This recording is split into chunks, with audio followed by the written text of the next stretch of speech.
Hello, hello, hello.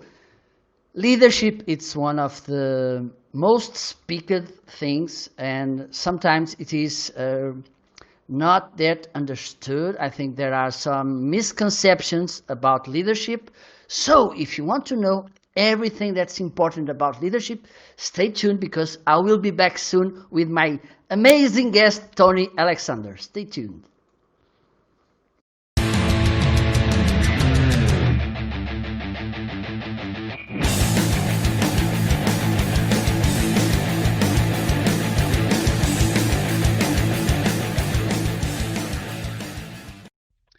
Hello, hello, hello. Marco Novo here, and I'm very happy today to bring a special guest.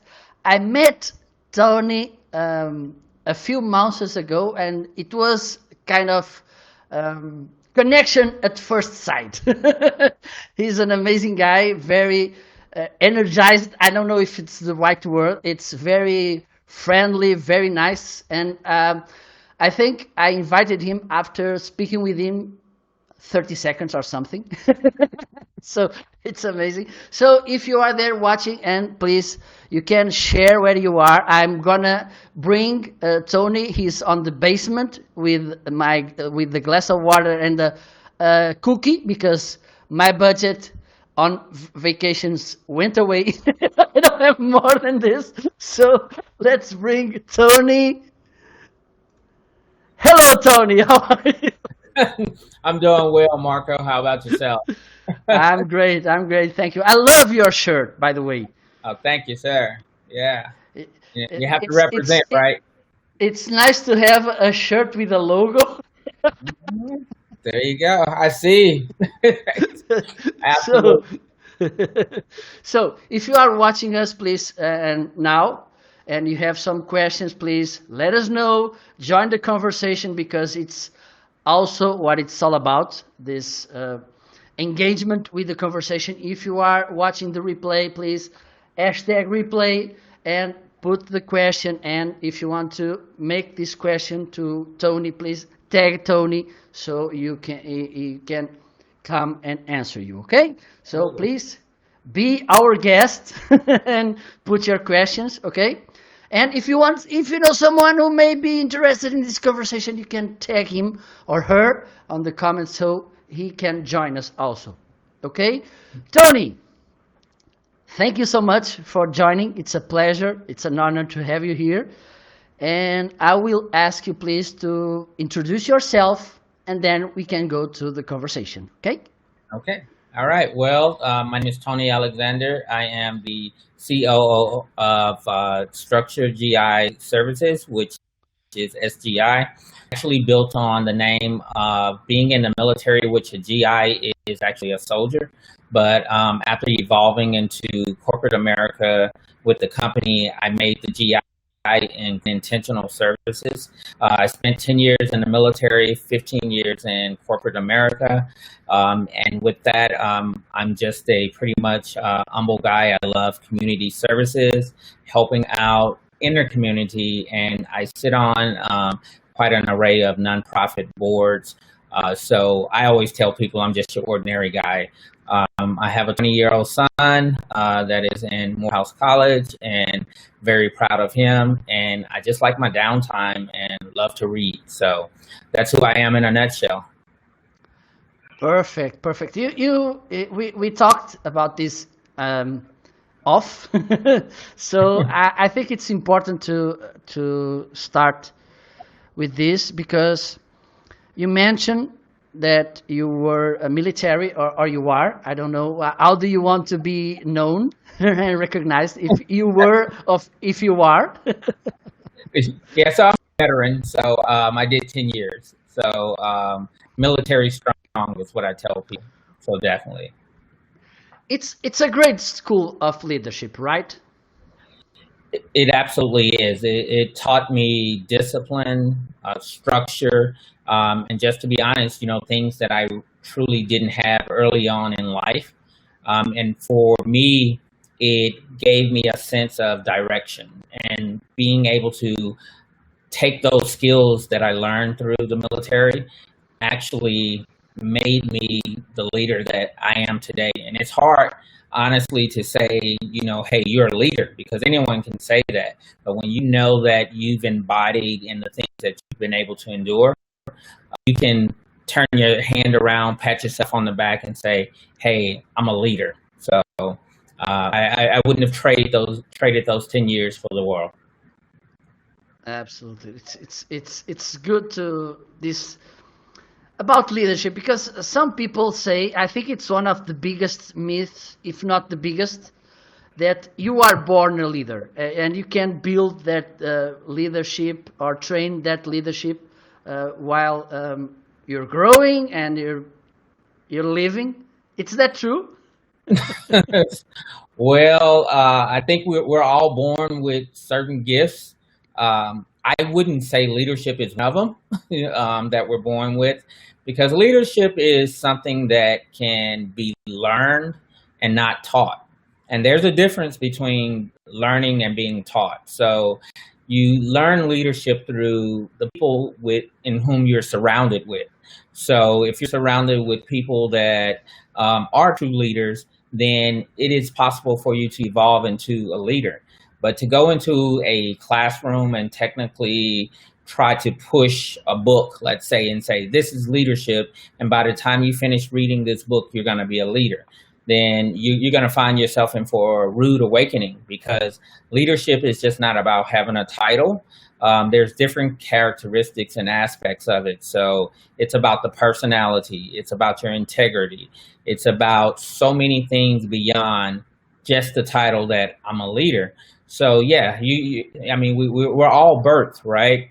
But we all take different paths to get to that goal. So if you're not surrounded by leaders, then you becoming a leader might not be in your future. But also remember, everyone isn't meant to be a leader, and you can't take that personal. So sometimes you have to lead, sometimes you have to follow, and then other times you just have to get out of the way of the leaders and followers. So I don't believe that leaders are born. Leaders are made through adversity and the things that they do and how they become servants to the people in which they serve. Absolutely. Well, we have some people saying hello. Hello, Ty. I think it's Ty, the right way to spell it, right? Yeah, that is Ty. Okay. Welcome, Ty. Hola, Gustavo. ¿Qué tal? Hello, Gustavo. Nice to have you here. So Ty says, okay, that military experience is very beneficial in growth.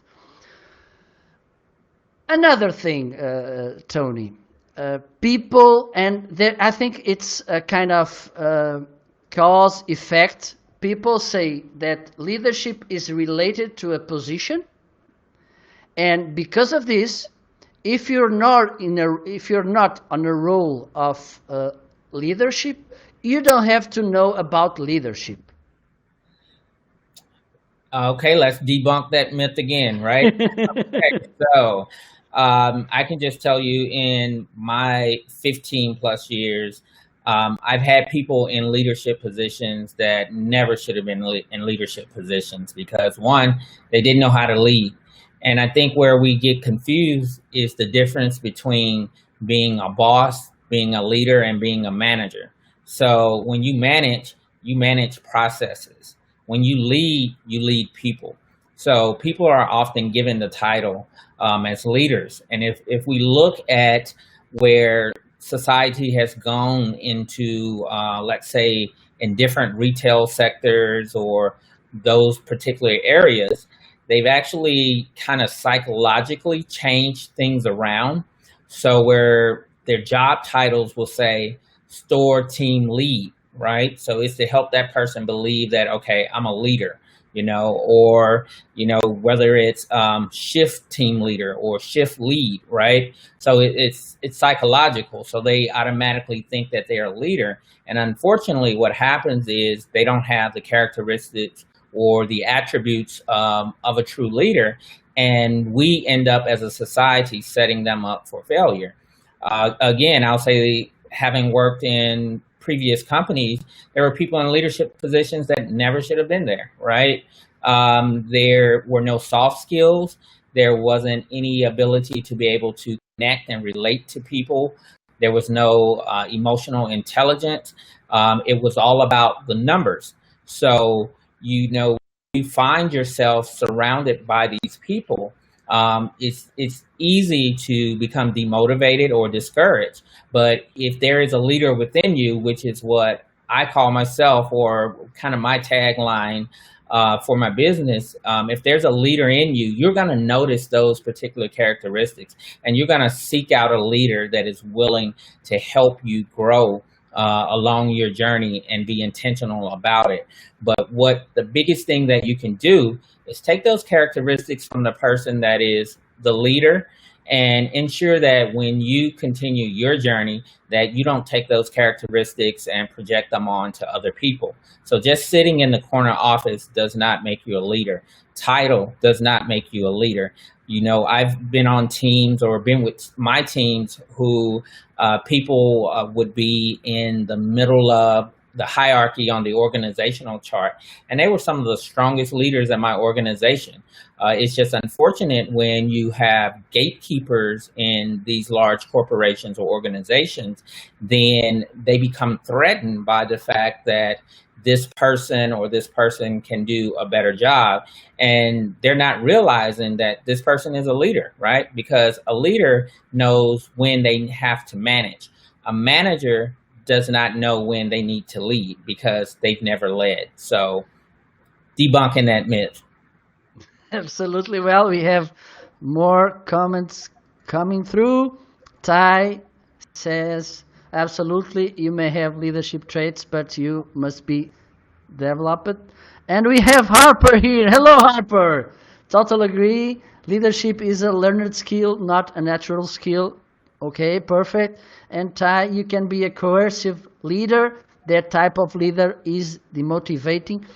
And there's this thing also, and I think it's very important in the military world, mostly in this military world, because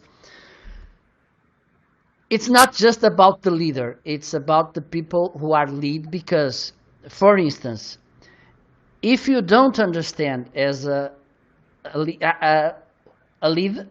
it's those who respond to a leader, which is the name they have. So, in terms of being the responsible leader or the followers, so you're going to have the followers, right? Followers, right? On military field, as a follower first, you have to understand the role of a leader and respect him, right? Absolutely. Yeah. But there's this situation which is important on leadership on military world, and I think this is missing in corporate world, which is, for instance, you go to war, you're the leader, but it may happen you got killed. Okay, so someone from the following should step up and be the leader. So two things: you should be trained to respect, and should be trained to take leadership at any time. Absolutely, absolutely, and the best leaders develop other leaders, and that's the important part to know. If you are, and I love doing air quotes, if you are a leader and you're not developing the person to take your place, then you're not a leader, because leaders are confident in who they are, and they develop other leaders and surround themselves around you. So one of the things I used to always tell my teams, based on initiative and being a leader, I truly respect the person that would tell me or give me a call at home and say, hey, the store burned down and we called the fire department. Okay, I really appreciate that. Everybody is safe. But the person that I really want on my team, that I feel that I've developed, is the person that said, hey, the building burned down, everyone got out safe, I called the fire department, I called the insurance department, and we start at the new location tomorrow at this time. I've done my job. That's a leader, because they take initiative and they get things done. Absolutely. And okay, we have this comment from Ty. Let me bring. Oh, okay. Sorry, sorry. Yes, you are so right, Tony. Alexander, they land leadership roles based on previous roles and opportunities. This can give poor leaders and delusional grandeur of their true ability. Absolutely right. You give them that title, and they people will run with it, and that's the unfortunate part.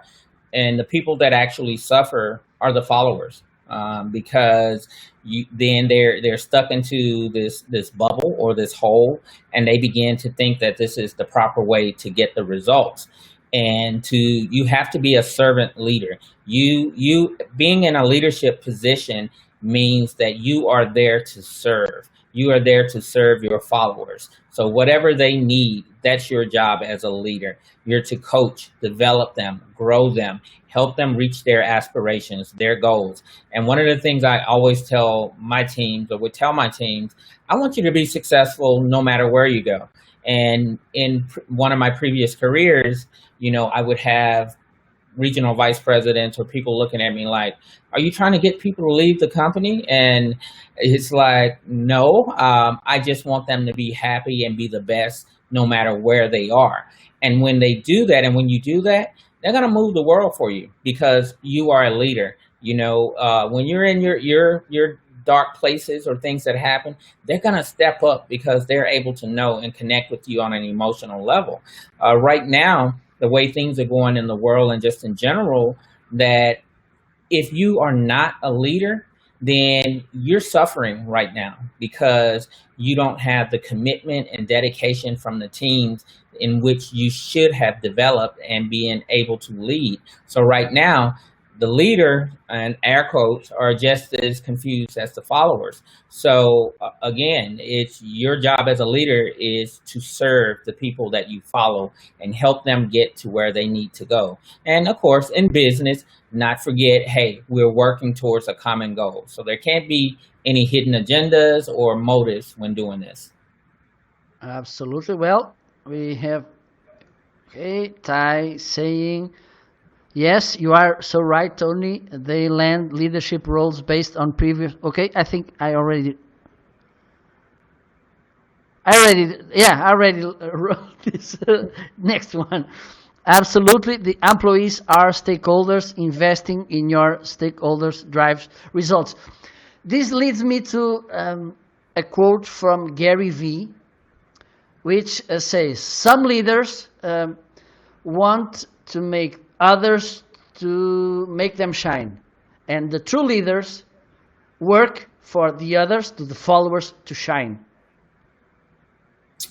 I would agree. My thing is, I get a sense of enjoyment when my teams or even my mentees reach different levels. It's like it's fulfilling to see or watch them grow, right?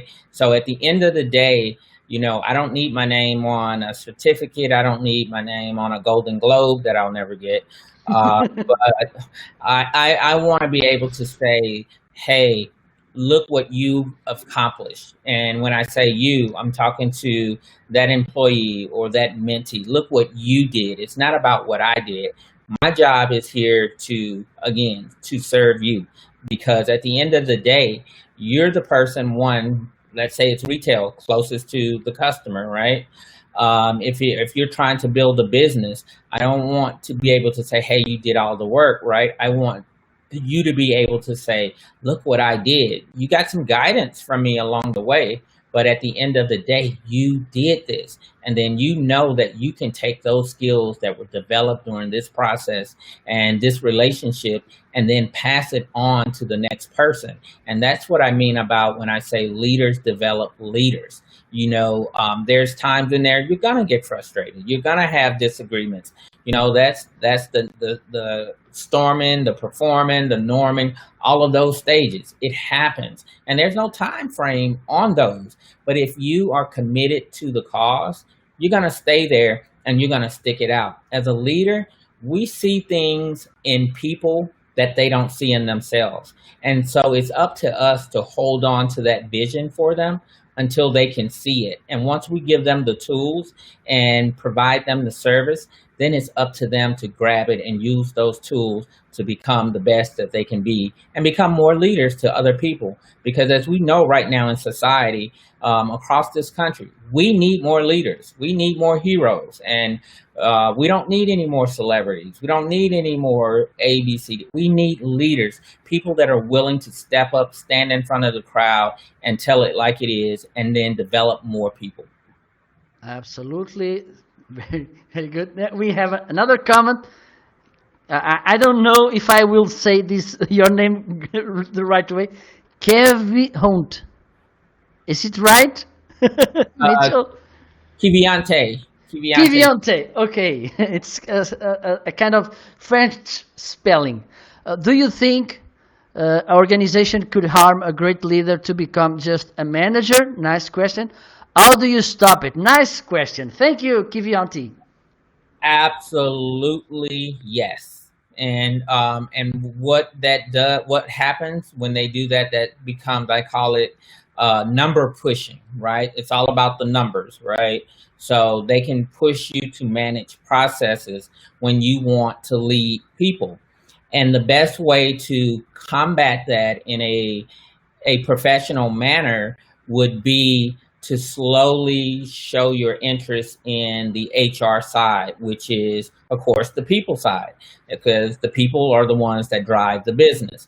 So there's nothing better than a person having business savvy and then moving into the HR role. And that's why it's called an HR business partner.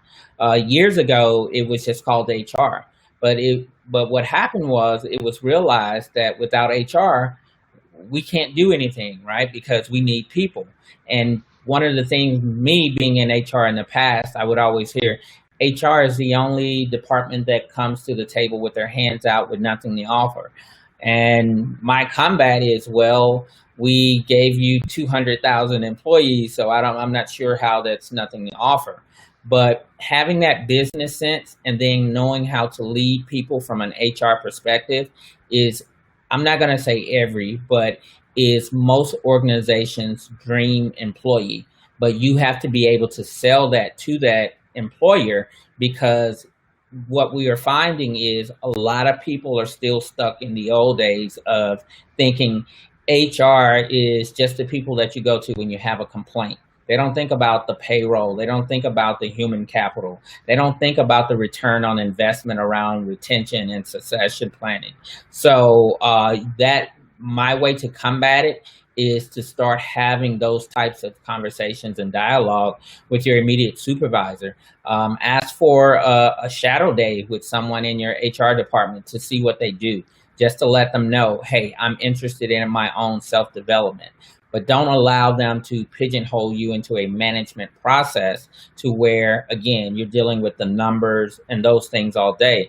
Now, if that's something that you wanted to do, hey, well, that's fine. But it's your responsibility to have your voice heard, and that way that they can see you in a different light, because they might not know that, hey, you want to do more, or they might know, but they don't know just what you're capable of doing in different realms. So begin having HR conversations with them. Go to reading a couple books and throwing out some terms in there to flabbergast them, right? But just educate yourself up before you have those conversations, so that they know that you've truly started to invest in yourself. Absolutely, absolutely. Well, we have another more questions. Ty says, that's true, Marco. I worked for a leader that took credit for my work. So, as an employee, I didn't mind so much because you want to make your boss look great. However, that loyalty should be rewarded with opportunities. Absolutely right. And Kivionti says, how do you hire a leader to push the stakeholders, employees, and avoid hiring only just managers? Nice question. Right. Okay. So I'm gonna start just with the comment with Ty. I've been there before too, right? Because if you have a good leader, you definitely want to make them look good. But also, even if you have a bad leader, just because they're a bad leader, you know your name is signed on to something, you still want it to shine, right? So they're going to take the credit, and I've been there numerous of times. I've had plans that I've rolled out to the entire organization, and not that I was looking for a thank you, but please give me some credit for something that just changed the lives of a Fortune 500 company, right? So, but that's when I knew where my strengths were. As far as Kiviante, I would say the way to to push your leaders to, or the stakeholders, to avoid only hiring just managers, again, is getting with that HR department and finding out where are these people being sourced from. And the best way to do that is going to be, is it behavioral interviewing? Are we using third-party companies to hire these people? Or possibly, is there bias in the interview process? Because unfortunately, if you have a bad leader, bad leaders will hire in their image. So they want someone that looks just like them, that talks just like them, that thinks just like them. And what that does is it erodes the culture of what's happening, and opportunities never present themselves. So the way to do that successfully is, one, research what your organization's hiring practices are.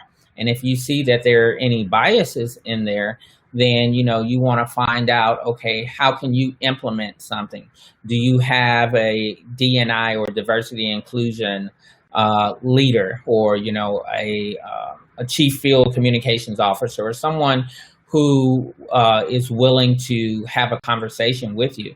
The other thing I would say is then begin to associate and network yourself with those people in your company, like the HR person. Let them know who you are. Let them know your name. One of the things I used to do as I began my career was, I would research who these people were, and I kept a large desk calendar and my phone reminder.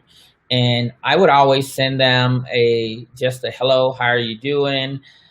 Email, I worked at X, Y, and Z. And, they would respond back. And I would always make sure, whether it was a holiday, the case may be, I checked in with them once a month. And when something came up, then what would happen is opportunities would begin to come my way, because they knew what my passion was. They knew that I was consistent in what I did. And now they became advocates and sponsors for me, because it's going to be difficult to get those type of sponsors for you at the local level, to be honest. And the reason for that is, normally, is because you're doing such a fantastic job in the position that you hold. Unfortunately, organizations will hold you in that position because you are making them look good, and it's not thinking about your overall personal development and growth. So sometimes you just got to take it into your, I'm not going to say sometimes, you should always take it into your own hands and bring it and make it manifest into what you want your career to look like. Yeah, absolutely. Because sometimes we forget something that it's truly important. It's the self-leadership. Because sometimes we think about leadership, you in front of 1,000 people and saying, let's go, let's conquer the world. And then you forget about yourself. For instance, you don't like the place where you work, but you're still there. You don't try to make things different, and you don't search new opportunities or new places to work, and you don't take. And one thing it's important, and you mentioned it before: discipline. Explore this discipline thing on leadership, Tony, because I think it's so important. Nothing is possible without discipline, and I'm just going to tell a quick story just to this, because it deals with where we are right now with COVID. And we keep hearing, well, COVID stopped us with A, B, C, and D.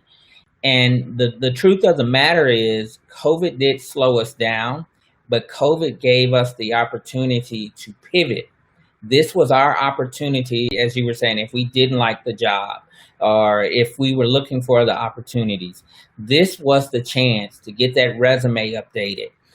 What credentials do I need for the next job that I need to get?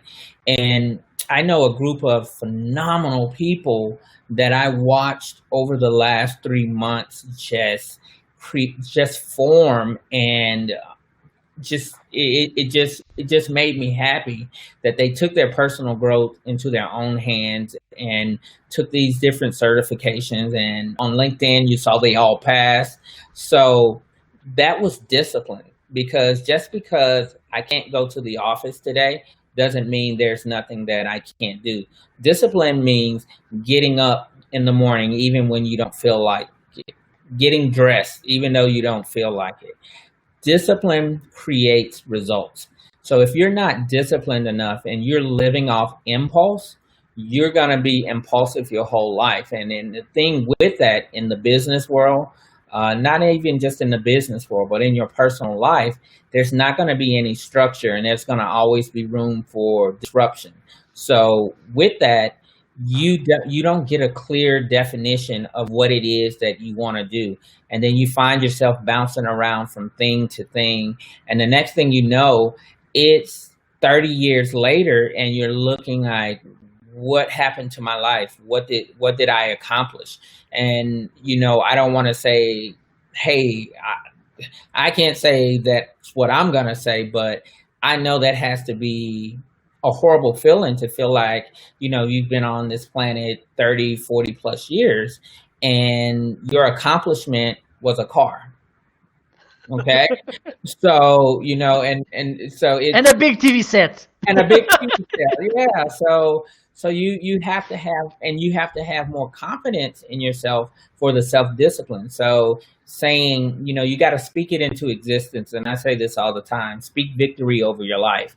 And sometimes I'm guilty of it myself. I'm not perfect. I have my days, but if you are surrounded by other leaders, like we just said with the discipline, when you're having those days, you reach out to these people. And sometimes if you're so closely connected, you don't even have to reach out. Guess what? They're going to see something that is off kilter or that is out of character for you, and they're going to reach out to you to make sure that you're back on the straight and narrow and that you're focused.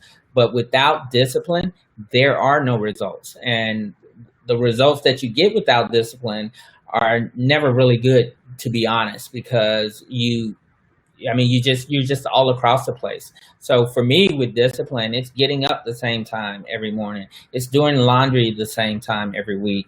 It's almost robotic, and I'll break it up every now and then, but you have to push yourself. And I credit that to the military. It taught me I needed to be up 4 a.m. every morning. I needed to be able to run a 2 and 3 mile. I needed to be able to hike up what we call Heartbreak Hill in Fort Knox, Kentucky. And it gives you the grit that you wouldn't normally get from everyday life. So without discipline, there is no success. That's just the truth, Marco. Absolutely, absolutely. I think Ty, it's 100% agreeing with you. And we have another question from Kivianti. Let me read it. Do you believe in hiring within an organization to find leaders, or is it better to hire outside the organization to get more leadership in the company? Again, nice question. Thank you. I would say that's actually that's a mixture of both, honestly. And the reason for that is because I'm really big on diversity and inclusion.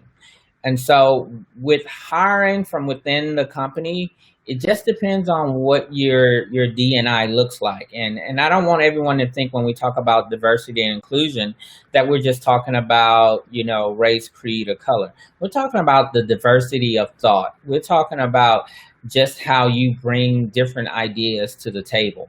And so if a culture is so set in a way that you're unhappy as an employee, and the chances are, if you're unhappy, there are many more that are unhappy. But the thing of it is that a particular a particular open door policy hadn't been implemented into where you can create that open space and honesty to be able to go to your supervisor and say, hey, I'm not happy here.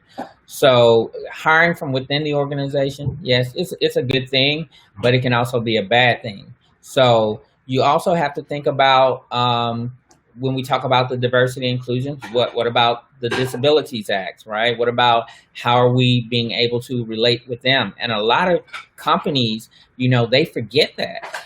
So then they go out, and what happens is they don't make the mission of what they're trying to do transparent to their current employees.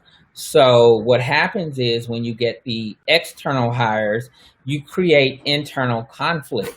But yeah, you should have a mixture of both internal and external to bring in the conflict or to reduce the conflict, but also to boost sales, right? To boost morale. And it's proven that companies with great diversity indexes outperform other companies about 85% of the time.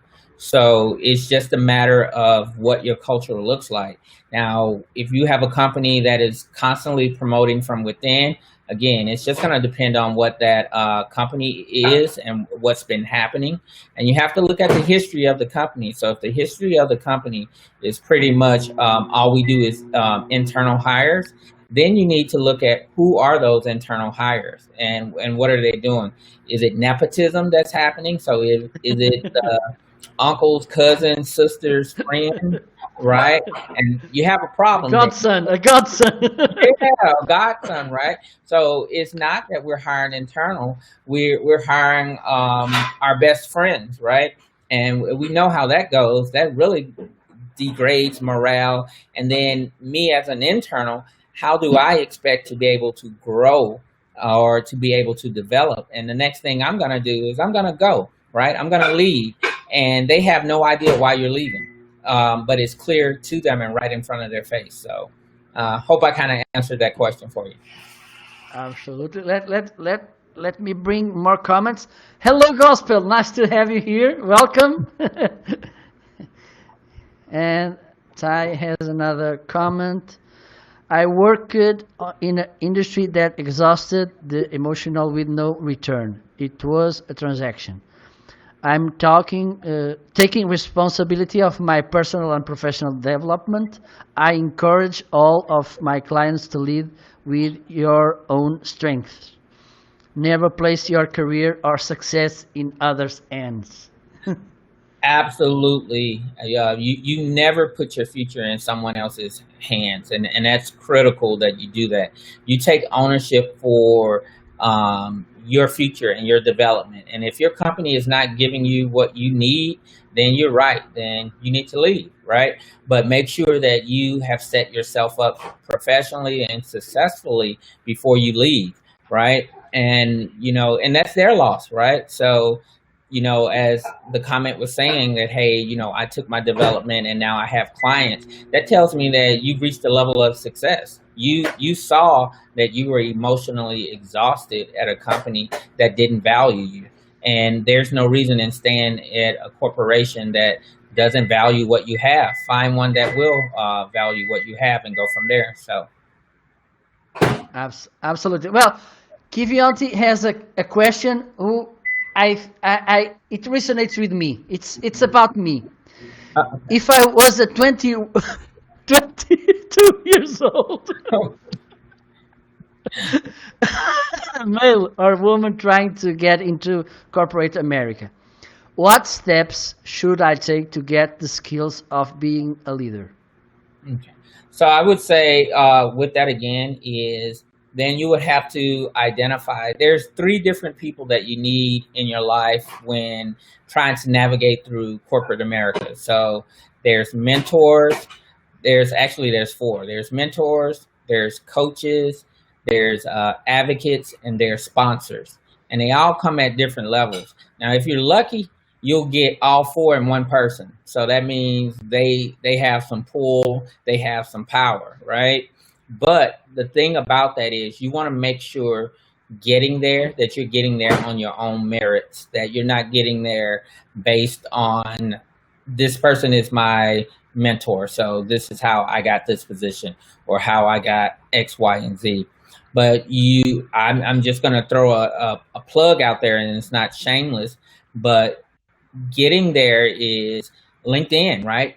Is one of the best places to begin creating that space for yourself and connecting yourself with the right people in the industry that you're trying to go. Because you have to remember, you personally, you are a brand. So just like my name on my shirt, I'm a brand. I have to represent that brand of who I am. And then you have to sell your brand to the world. And once the world recognizes who you are, then it becomes easy. So you want to be able to walk into a room and not even have to introduce yourself, and everyone knows who you are, right? So there's multiple steps that you can take, and let's say being at 22, you're in a perfect way to start it. One, you're right here on this live stream. So this is something that truly interested you in leadership and development. So you have to continue to do things in this realm to get you there. There's people in the comments that probably have the same questions. What would you do? You would get with these people and say, hey, I would love to connect. We were on this particular webinar or live stream together. I love what you had to say. Do you mind if we communicate or collaborate on some things? And that's how you begin to build that network. And not just only that network, that safety net. And I can personally tell you, I saw this happen just a few months ago with a friend of mine. And with COVID and everything, she was released from her company. And she took the reins of her development. And it was so funny because the previous employer continued to spy on her LinkedIn page and her Facebook page, trying to figure out what she was up to. And it was just so hilarious because I was a part of this particular group that had over 165,000. And this employee, previous employee, had began to build a following for herself. She had gained some credentials. She'd done a lot of things, and at the end of the day, come to find out, that previous employer just ended up leaving the group. And it was just like, oh my God, she's doing better than she was when we were here. And honestly, that's what you want. You want, when you leave an employer, you truly want them to know that this is not my last stop and this is not the last rodeo. And I say rodeo because I'm from Texas. So. Perfect, Tony. Let me bring another comment from Gospel. It's so good to have you here, Gospel. I once worked in an organization where everyone in the depth worked within the organization for years. Now I was brought in new. Okay, I think I may. Their practice was appalling. I shared my thoughts, but they told me that's how they did things. I wasn't treated well as the new person with new thoughts, process, and practice. Well, the gatekeepers. Yes, those are the gatekeepers, and that's so unfortunate. And I hate to say this, but just in the environment that we're currently in now, the organizations that are saying that's just the way it is and that's the way that we've always done it are the organizations that won't be around in a year from now, because of the lack of thought and the lack of diversity, the lack of welcoming new people. So if we did it this way 20 years ago, what makes you think we should still be doing it or being able to navigate during COVID times, during this, when now we're attracting all kinds of generations? We have the Gen X, the Gen Y, we have the baby boomers, we have the millennials. So if we have people who are stuck and they've been there for a while, or as you say, the gatekeepers, that's who they are. They're the gatekeepers. They're friends with the CEO of the company, right?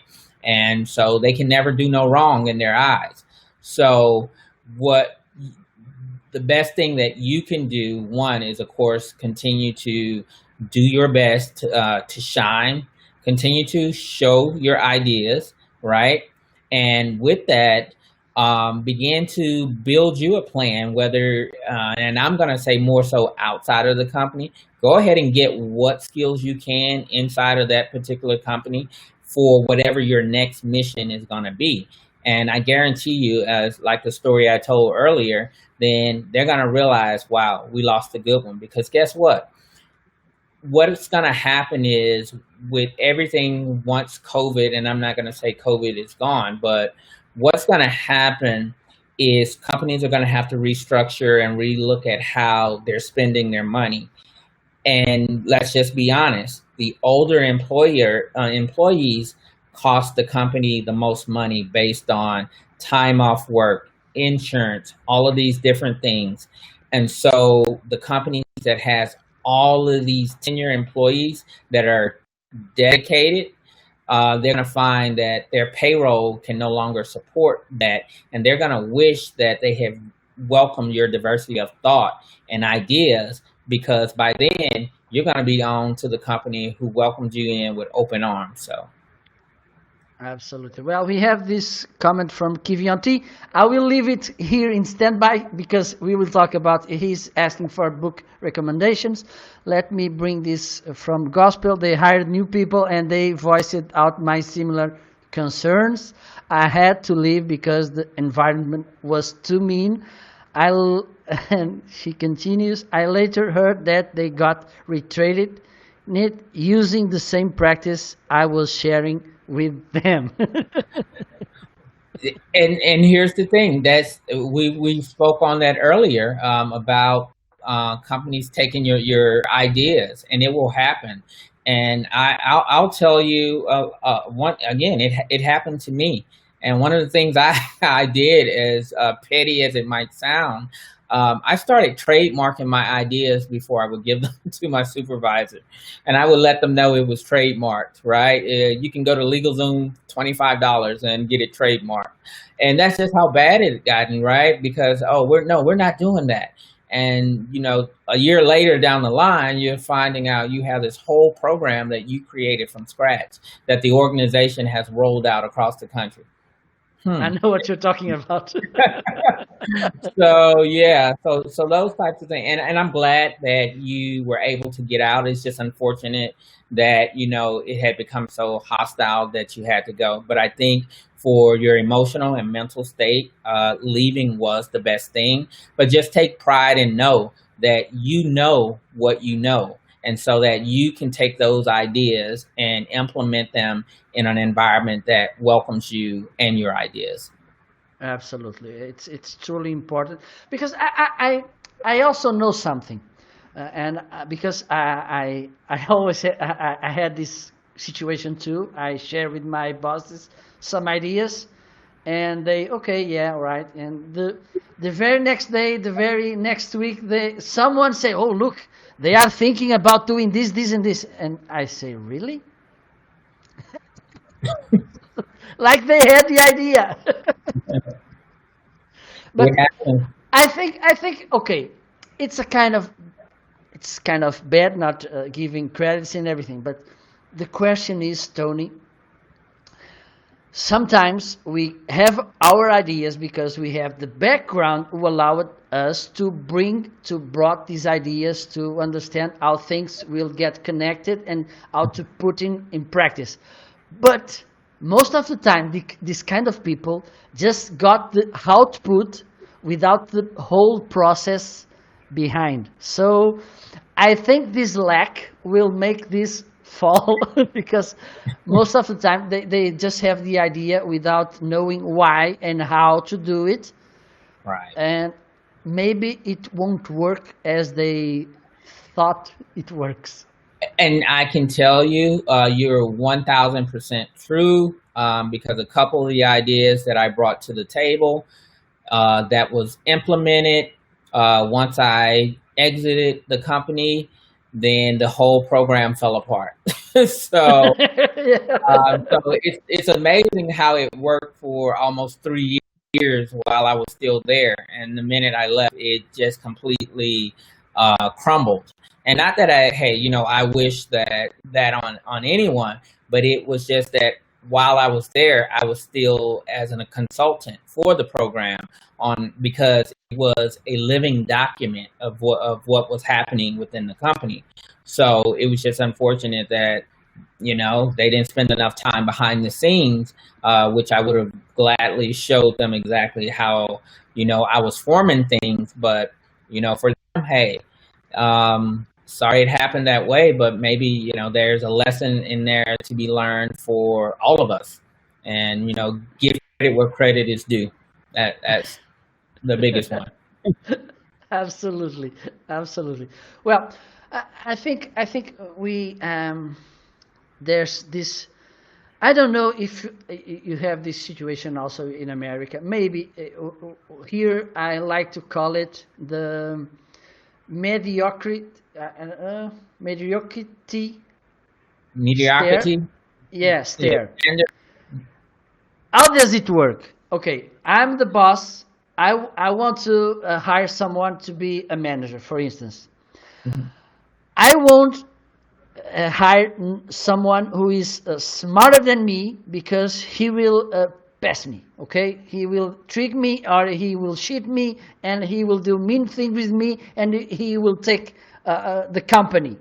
So Mhm. I will hire someone I think it's less smarter than me, and Mhm. then it's the manager. Okay, and he needs to buy kind of a chief to work under him, and Yeah. he does the same. He has the same thought. Let me hire someone who's less smarter than me, and then he pushes.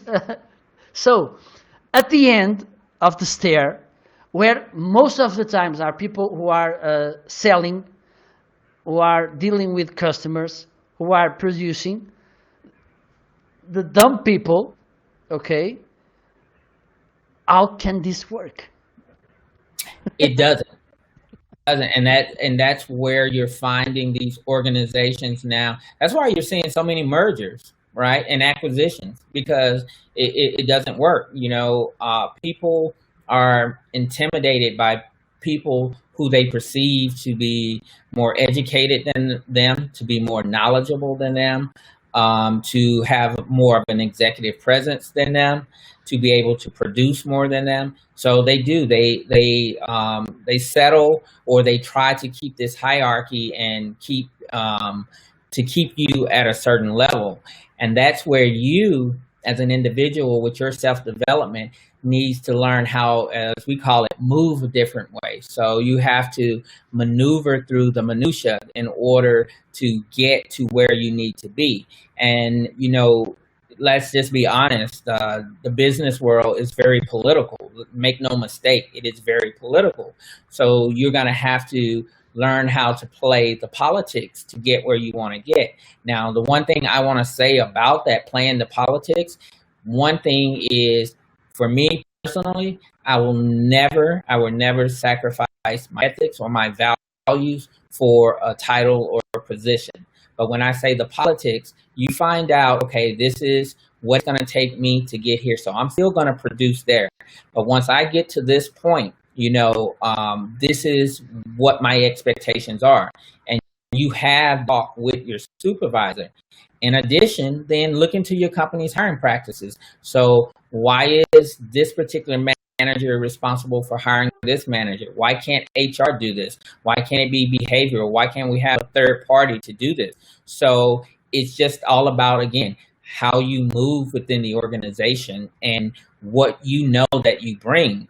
Also, now that could definitely, and we won't go too far into that, but if you are, and you specifically know that you are the most qualified candidate for that position, that can definitely lead into some legal issues for both the manager and the company. And that's something that you don't want, that because you're hiring your cousin to come and take this position, who has an associate, but you have this person with 15 years of experience that has been doing more than that. So it's just as prevalent here in America. And again, that's why you're finding companies that are struggling. We call it the war for talent, because guess what?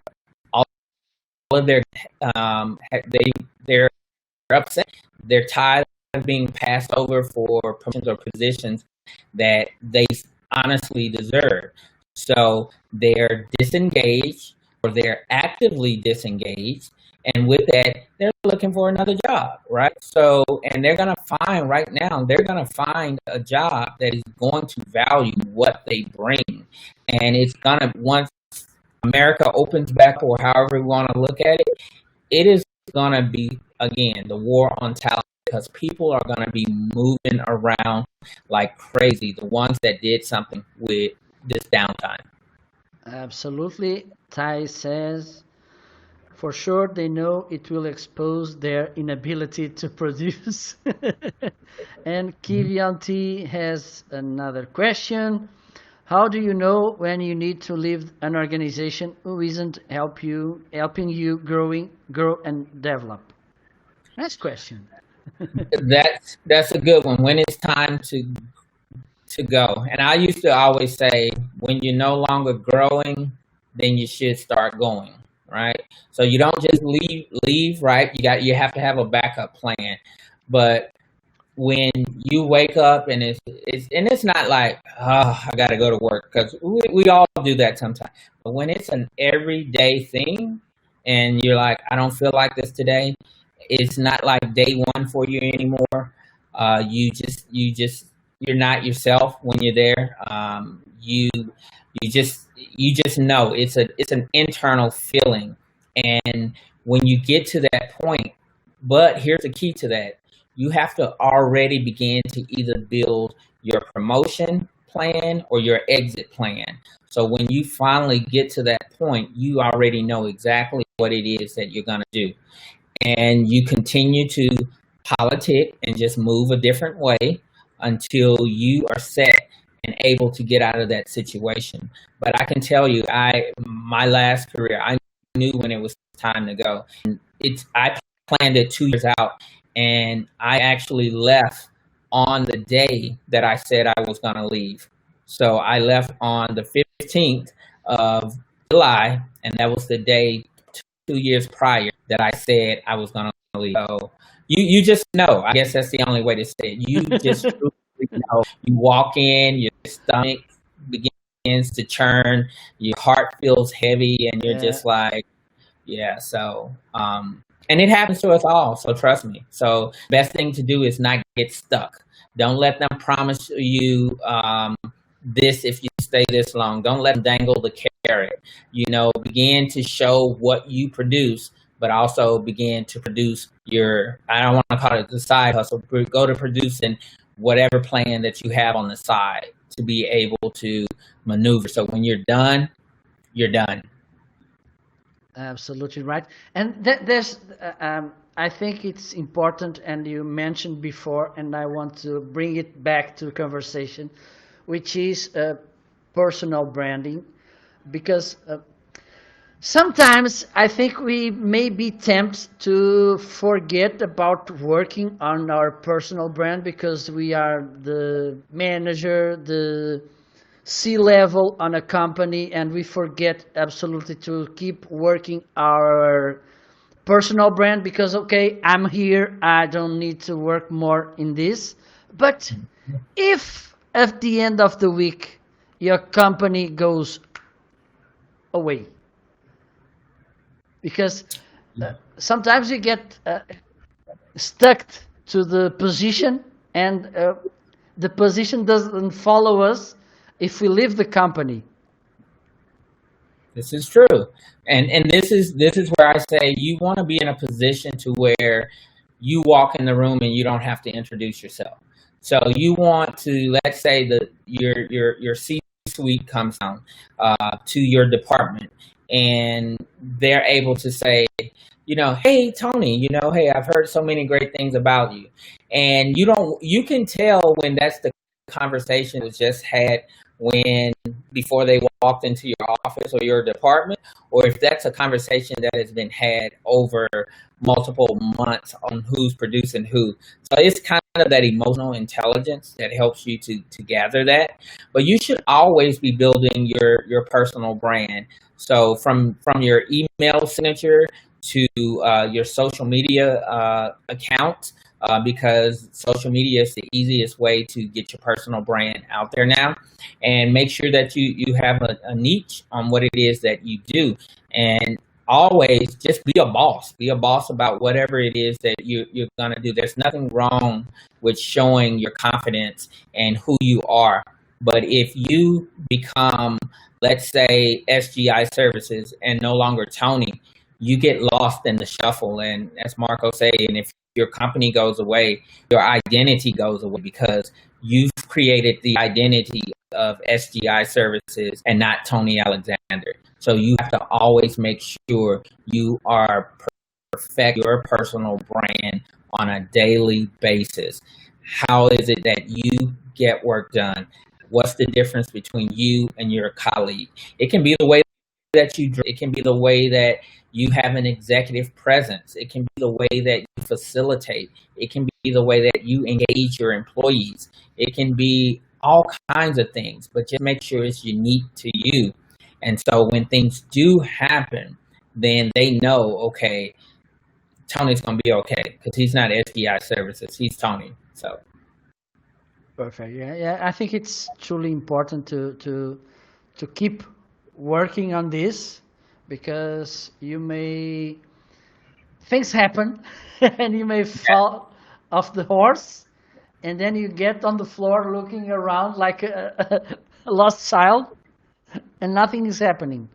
So I think it's important to think about it and to keep working. Well, people, we are almost reaching the end. So if you have final questions, please leave it there, so we can close the conversation with Tony. Soon, Tony will get back.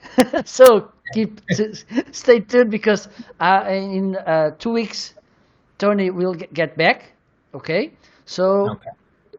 if meanwhile you have some questions and everything, please let's there, and we can talk about it in the future. So Tony, tell us, if I reach you out and ask you, Tony, if I want to be a leader, a great leader, which advices will you give me? Advices that I would give you would be, one is to invest in yourself. And what I mean by that is to read books. I'm an avid reader, and I get a lot of tips from a lot of different books. And one of my favorite books I have is actually called Leading is Still the Toughest Job in the World. And it's phenomenal. It has everything in there about leadership and the misnomers of leadership, to what people think it is, not knowing the difference between being a boss or a manager, those things. The other thing, the advice I would give you is that, remember, so being a leader is about being a servant as well. So you're a servant first, but you're going to always be a servant as a leader. But in addition to that, know that in some cases and instances, you're going to have to take on a separate role. You might have to be a follower during this particular project. So stay humble. Be willing to humble yourself in different situations for that. The other thing would be is work on your personal brand and make sure that your brand is authentic and that you operate on integrity and values, because people will not follow people they cannot trust. Absolutely. Really, really good. So, Tony, we reached the almost the end. Now it's time to the suggestions of the guest suggestions. I have now a video to put it. Let me see if it works. Okay, Mark. I think it worked. Well, Tony, as we talked before, now it's the time that I ask the guests to bring some suggestions. I think one of them you already made, but you can mention more books, because Kivianti asked about leadership books. So if you want to bring some more titles, it's up to you. Okay. So books. I usually ask about one book, but today because it's my show. You do what you want. Absolutely. Books. A shout out to a professional that you think it could be interesting for our audience to follow. A habit, healthy and legal. A tool, a Okay. TV series, and a movie. And I'm moving. Okay. So let's start with the book. The other book that I'm going to recommend is the disciplines of the disciplines of execution.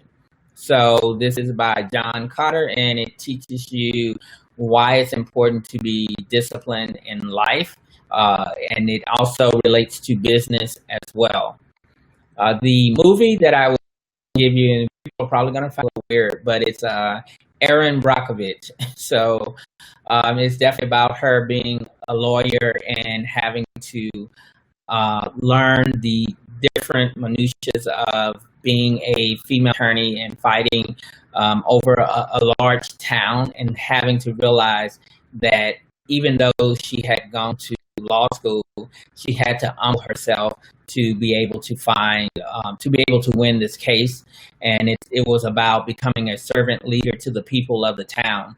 So that one would be good for me. As far as a TV series, I have to be honest, I don't get to watch a lot of TV. So that one's going to be a little hard. I have to bring that one back to you, Marco. Okay. Because some of the series that I watch, I'm like, yeah, no, that's not going to help. That's just for fun. Uh, MacGyver. yeah, so yeah, it's like Hulu or Netflix or something. A tool to use, and I live by this, a calendar. A calendar. You have to use a calendar. And in order to use a calendar, you have to be disciplined. If you don't know how to be disciplined, you should read the executions of discipline, because a calendar will keep you organized and keep you structured and be intentional in how you live with purpose. You can't be impulsive and expect success to happen to you overnight. So I live by my calendar. Like I don't know what I would do without it. And if you're not comfortable with using, the calendars on your phone, get one of the big ones that they sell, at wherever, and use it and write down on it. But it's not enough to just write things down. You have to use it, and you have to use it every single day. My calendar changes 5 to 6 times a day, literally. Something will pop up. But I have the alerts, and guess what? I'm there. I can't tell you how many meetings or calls or webinars I have, but if it wasn't for my calendar, I probably wouldn't even have a job, and I'm my own boss. So, so that's interesting. So, Perfect. did I miss one, Marco? Yeah, two. A professional shout out and Okay. a habit. Professional shout out, I would say author Tony Carter, and she is the Chief Inclusion Officer and Strategist at Idaho National Laboratory. And she wrote a book called When Trouble Finds You.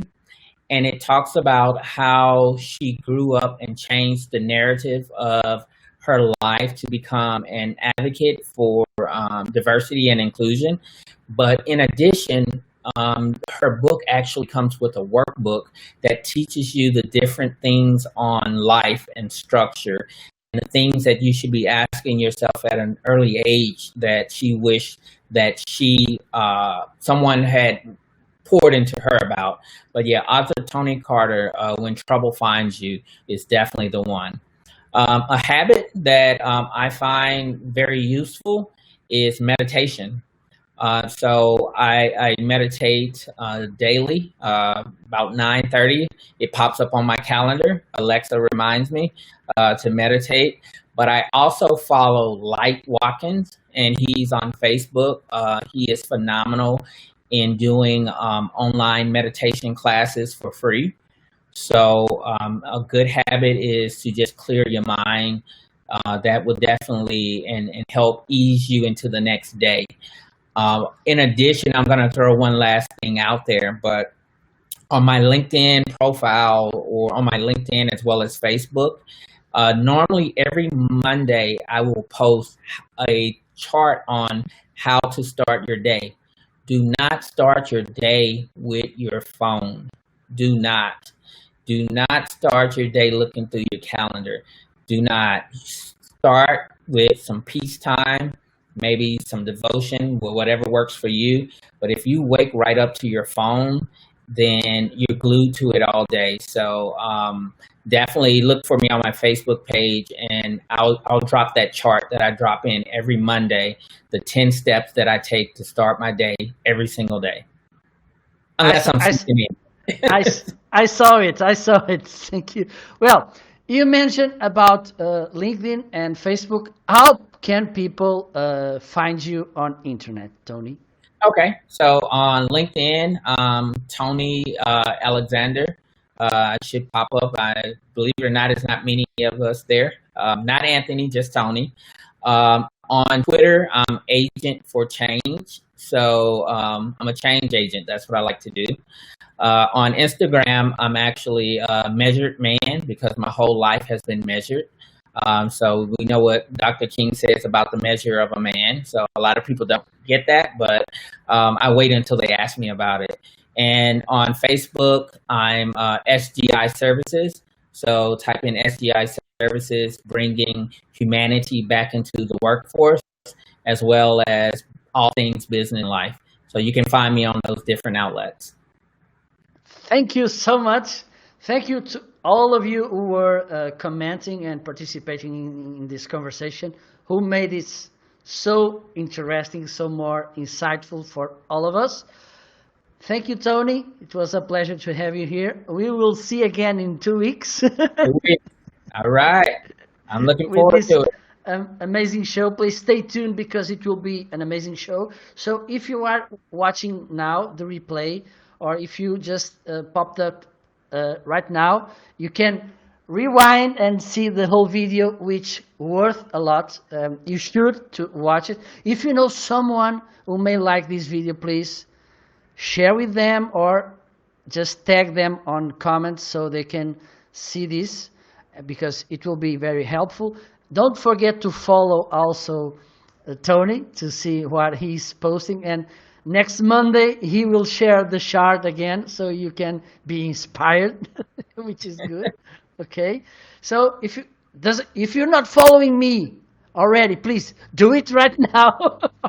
Send me a connection request so we can stay tuned. Okay, so wish you a good day.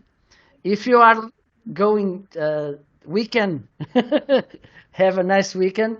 We will see really soon, so take care and bye bye.